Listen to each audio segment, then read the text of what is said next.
Assalamualaikum warahmatullahi wabarakatuh. Perkenalkan nama saya Syahrul Ramadan dari kelas 7B Tadris Bahasa Indonesia. Di sini saya akan memaparkan 5 kasus dalam psikolinguistik. Baiklah, yang pada kasus pertama yaitu tindak ekspresif. Pada tindak ekspresif ini ada kalimat yaitu maaf ya, aku datang terlambat.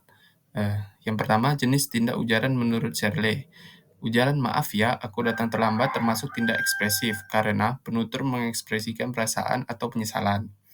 Yang kedua, maksud ilokusi penutur. Penutur ingin menyatakan permintaan maaf dan menunjukkan bahwa ia menyesal telah datang terlambat. Yang ketiga, apakah ujaran ini mengubah keadaan dunia?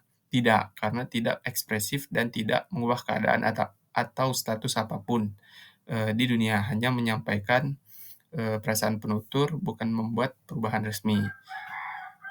Terus, perbedaan tindak ekspresif dan tindak deklaratif.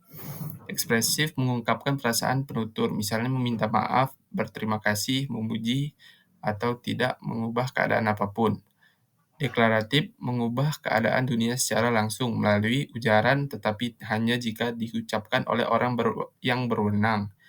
Misalnya, seorang atasan yang mengatakan, kamu saya pecat kepada karyawannya. Baiklah, selanjutnya yang kedua yaitu fonologi atau penyederhanaan bunyi. Pada anak usia 2 tahun sering mengatakan tatak untuk kakak, mimi untuk minum, dan topi menjadi popi.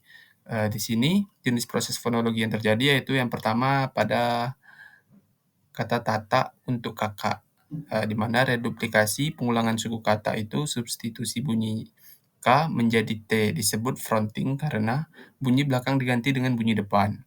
Yang kedua yaitu mimi untuk minum, reduplikasi mengulang suku kata pertama. Topi menjadi popi, substitusi bunyi T menjadi P, disebut stropping atau asimilasi karena konsonan berubah mengikuti bunyi lain. Yang kedua, mengapa anak usia cenderung menyederhanakan bunyi? Karena alat ucapnya belum berkembang sempurna sehingga beberapa bunyi masih sulit diucapkan. Yang ketiga, tahap perkembangan fonologinya. Anak ini berada pada tahap fonologi awal, sekitar usia 1,5 sampai 3 tahun, ketika anak masih sering melakukan penyederhanaan bunyi. Apakah bentuk ujaran tersebut wajar? Ya, sangat wajar. Penyederhanaan bunyi seperti reduplikasi fronting dan substitusi adalah bagian normal dari pengembangan bahasa anak usia 2 tahun. Baiklah, pada kasus ketiga yaitu kerusakan hemisfer kanan atau gangguan prosodi. Ada di sini kalimat yang mengatakan yaitu saya sangat bahagia hari ini. Namun pada kalimat tersebut terdengar seperti nada datar tanpa intonasi. Soalan pertama yaitu apa nama gangguan yang dialami pasien? Gangguan ini disebut aprosodia, yaitu ketidakmampuan menggunakan intonasi atau nada suara untuk mengekspresikan emosi. Yang kedua, peran hemisfer kanan dalam prosodi emosional. Hemisfer kanan berfungsi memproses intonasi, tekanan, dan irama yang memberi warna emosional pada ucapan. Yang ketiga, apakah struktur sintaksis dan makna kalimat pasien terganggu? Tidak, sintaksis dan makna tetap normal. Kalimatnya secara gramatikal benar dan maknanya jelas, yang hilang hanya ekspresi emosinya. Yang keempat, mengapa emosi bahasa dapat hilang sementara tata bahasa tetap baik? Ya, karena prosodi emosional terutama dikendalikan oleh hemisfer kanan, sedangkan tata bahasa dan struktur kalimat dikendalikan oleh hemisfer kiri. Selanjutnya, ada kasus keempat yaitu afasia Broca. Di sini ada kalimat di mana Anu, perempuan makan roti, dia apa minum air. Pada soal pertama, identifikasi jenis gangguan bahasa yang muncul. Ujaran tersebut menunjukkan ciri afasia Broca atau afasia non-fasih. Bicara terputus-putus, banyak jeda, dan struktur kalimat tidak lengkap. Yang kedua, proses kognitif yang terganggu. Yang terganggu adalah kemampuan perencanaan dan produksi bahasa, khususnya penyusunan sintaksis dan kelancaran artikulasi pasien. Tahu apa yang ingin dikatakan tetapi sulit merangkai kata menjadi kalimat yang lancar dan terstruktur. Yang ketiga, bukti linguistik yang menunjukkan adanya gangguan. Ucapan terputus-putus. Menunjukkan kesulitan memulai dan melanjutkan ucapan. Yang kedua, kalimat telegrafis, kata-kata lepas tanpa struktur sintaksis yang lengkap. Terus kekurangan fungsi gramatikal seperti kata sambung dan penanda tata bahasa. Lalu yang terakhir ada konten kata ada tetapi sulit disusun menjadi kalimat yang benar. Baiklah, pada kasus terakhir yaitu pemerolehan bahasa anak. Seorang anak usia tahun mengatakan "aki mami".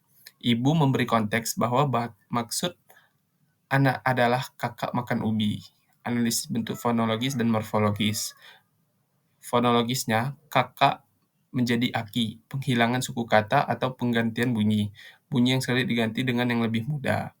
Yang kedua, makan menjadi mam, reduplikasi sederhana, penghilangan bunyi akhir. Ubi menjadi mi adalah penggantian bunyi awal dan pemendekan kata. Anak menyederhanakan kata agar lebih mudah diucapkan. Pada morfologis, anak hanya memakai kata dasar, belum menggunakan bentuk gramatikal lengkap. Kalimat masih berbentuk telegrafis, 3 kata inti tanpa bahasa yang lengkap. Yang kedua adalah tahapan pemerolehan bahasa. Anak berada pada tahap 2-3 kata telegrafis speech, yaitu tahap ketika anak sudah biasa menyampaikan makna dasar tetapi belum mampu membentuk kalimat lengkap. Yang ketiga, mengapa anak melakukan penyederhanaan bunyi? Karena alat ucap sistem fonologis anak belum berkembang sempurna, sehingga ia mengganti atau memendekkan bunyi yang sulit. Ini normal untuk anak usia 2 tahun dan merupakan bagian dari proses belajar berbicara. Baiklah, itulah tadi penyampaian materi 5 kasus pada psikolinguistik dari saya. Sekian, wassalamualaikum warahmatullahi wabarakatuh.